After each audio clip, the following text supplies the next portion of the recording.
मनुशाक है जो काम को बिगाड़ने का काम करेगा। ठीक है, इस तरह के क्वेश्चन में पूछा जाता है कि कोई एक आ रहा है, वही काम को कंप्लीट कर रहा है, कोई दूसरा आ रहा है, उस काम को बिगाड़ते जा रहा है। मतलब एक तरफ से काम होते जा रहा है और दूसरी तरफ से काम बिगड़ते जा रहा है। तो आप कितने दिन में ये काम कंप्लीट हो पाएगा? तो सबसे पहले लिख लेते हैं, ए 18 डेज में कंप्लीट कर रहा है और बी 27 डेज में डिस्ट्रॉय कर सकता है। अगर वो साथ में काम करे तो कितने दिन में काम कंप्लीट हो जाएगा? यानी ए 18 डेज में, बी से डिस्ट्रॉय कितने दिन में, इसलिए नेगेटिव इसका साइन दे के रख रहे हैं क्योंकि डिस्ट्रॉय कर रही है, डिस्ट्रॉय करने का काम कर रहा है, यानी 27 डेज। अब दोनों का एलसीएम क्या आ जाएगा? दोनों का एलसीएम क्या आ सकता है? 27 54, दोनों का एलसीएम आ जाएगा 54। इसी टोटल वर्क को हम 54, अगर किसी को एलसीएम नहीं निकालने आता है तो मैंने इसका एलसीएम का क्लास लेके रखा हूं, तो वहां से जाके आप एलसीएम और एचसीएफ का क्लास देख सकते हैं। देखिए फिर यहाँ पे थोड़ा सा समझा देता हूँ कि 18 और 27 को हम लेते हैं और हमेशा प्राइम नंबर से डिवीजन करते हैं। जैसे 3 आ गया, 3 6 जा 18, फिर 3 9 जा 27, फिर 3 2 जा 6, 3 3 जा 9। अब ये प्राइम नंबर आ गया, अब डिवाइड करने का कोई सेंस नहीं बनता।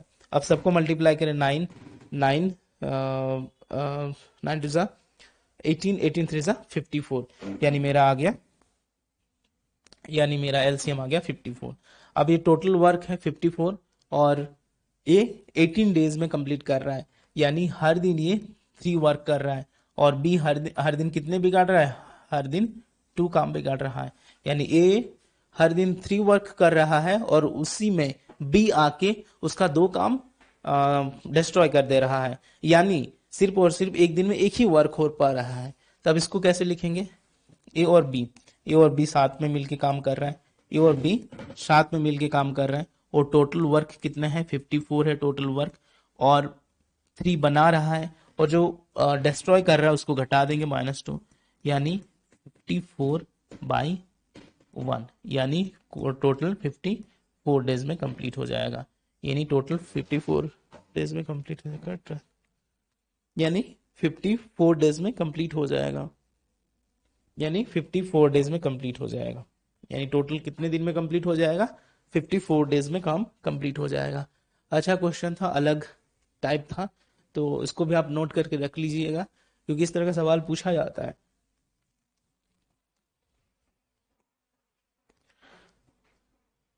क्वेश्चन नंबर 8,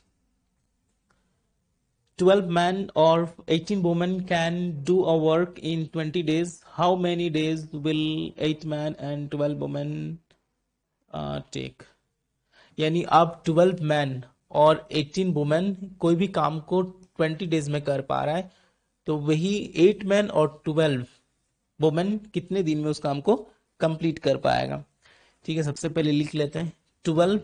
हाँ देखो, फिर से क्वेश्चन आ गया कि हम एफिशिएंसी को यहाँ पे एम की तरह लिखेंगे, यानी मैन का एफिशिएंसी। देखो पहला क्वेश्चन था कि हम एफिशिएंसी 1 मान लिए थे क्योंकि वहां पे सिर्फ और सिर्फ मैन थे, लेकिन यहाँ पे मैन और वुमेन दोनों है, इसलिए हम यहाँ क्या करेंगे कि दोनों की एफिशिएंसी को एम, मैन को एम मान लेते हैं। कितने दिन में कंप्लीट कर रहे हैं? 12 मैन का एफिशिएंसी एम मान लेते हैं और कितने दिन काम कर रहा है कंप्लीट?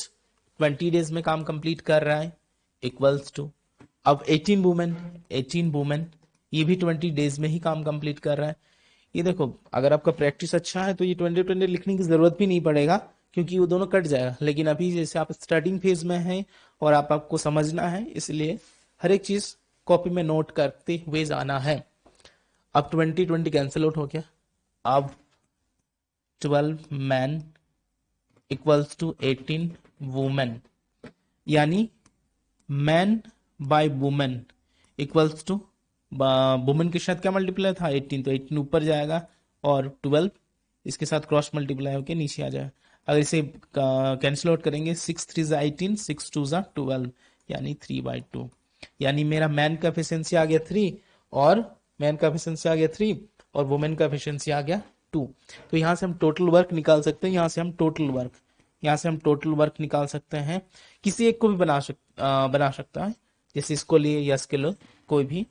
अब मैन का ही ले रहे हैं 12, मैन का एफिशिएंसी क्या है? 3 और कितने दिन में कंप्लीट कर रहे हैं, 20 डेज में।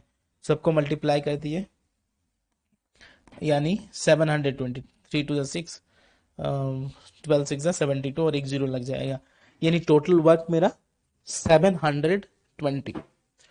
और अब क्या करना है कि अब 18 मैन और 12 वुमेन कितने दिन में करेगा, यानी 18 मैन और 12 वुमेन कितने दिन में करेगा। तो इसका एफिशिएंसी निकाल लेंगे 8। मैन का एफिशिएंसी कितना है, मैन का एफिशिएंसी है 3, प्लस वुमेन का एफिशिएंसी कितना है, वुमेन का एफिशिएंसी है 2। वुमेन का एफिशिएंसी कितना है, वुमेन का एफिशिएंसी है 2। वुमेन का एफिशिएंसी कितना है 2, यानी यहाँ से 8 3 जा 24 और 24, यानी कितना आंसर आ गया 48, यानी इसका एफिशिएंसी ही 48 आ गया। अब टोटल वर्क कितने दिन में करेगा, अब टोटल वर्क, अब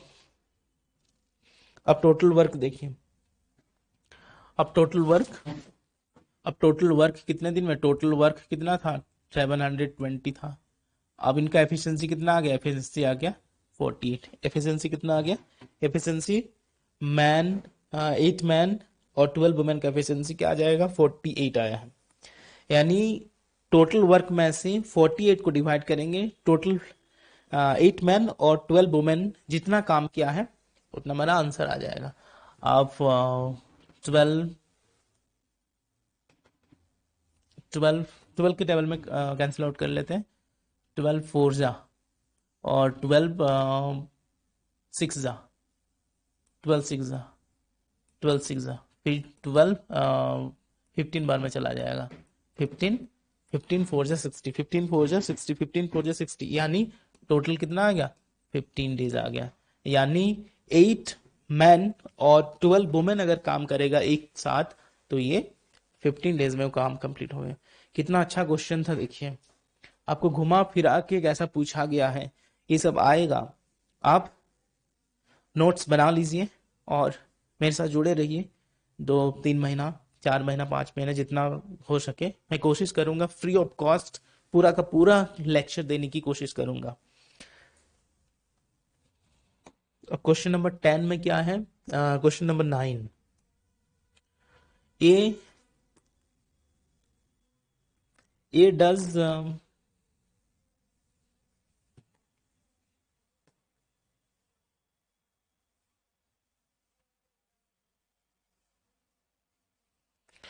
A does 40% work in 12 days and B does remaining work in 15 days. Total work done by B in है। देखो अब परसेंटेज वाला क्वेश्चन पूछा गया कि A काम करने आता है और 40% काम कितने दिन में कंप्लीट कर लेता है, 12 डेज में कंप्लीट कर लेता है, और बचा हुआ काम B आके कंप्लीट करता है 15 डेज में। अब पूछा गया है कि B कितने दिन में काम को कंप्लीट कर पाएगा, B कितने दिन में काम को कंप्लीट कर पाएगा। तो देख सबसे पहला 40% का फ्रैक्शन वैल्यू कितना होता है आपको अभी याद रखना है, लेकिन हम सिखा दे रहे हैं कैसे निकाला जाता है। 40/100 यानी 0 0 कैंसिल आउट, 2 यानी 5, यानी 2/5 मेरा 2/5 मेरा 2/5 मेरा क्या हुआ, 2/5 मेरा फ्रैक्शन वैल्यू आया। यानी इसको डायरेक्ट आपको अभी याद रखना है 2/5, यानी ए तो 2/5 वर्क करके चला गया कितने दिन में, 12 डेज में। अब बी आया है, बी के पास कितना वर्क बचा हुआ है, यानी हम लोग टोटल वर्क को कितना मानते हैं 1 और 2/5 करके चला गया है, यानी बचेगा कितना 5 5, ये क्रॉस मल्टीप्लाई होता है 5 - 2, यानी 3/5 वर्क बचा है। और वही 3/5 वर्क करने में उसे कितना दिन लग रहा है, 3 वर्क करने में उसे 15 डेज लग रहा है। तो एक कंप्लीट वर्क करने में उसे कितना दिन लगेंगे 15, ये क्रॉस मल्टीप्लाई होके ऊपर चला जाएगा और ये 3 नीचे आ जाएगा, यानी 3 5 जा 15, यानी 25 डेज लगेंगे, यानी 25 डेज लगेंगे। देखो किस तरह का क्वेश्चन था, अच्छा ही क्वेश्चन है कि सबसे पहले बताया गया कि ए 40% वर्क को 12 डेज में कर सकता है और बी रिमेनिंग वर्क को 15 डेज में कर सकता है। तो आपको टोटल वर्क डन निकलना है, बी कितने दिन में कंप्लीट करेगा। तो बी का आंसर कितना आ गया, 25 डेज में कंप्लीट कर लेगा ये। Question number 10.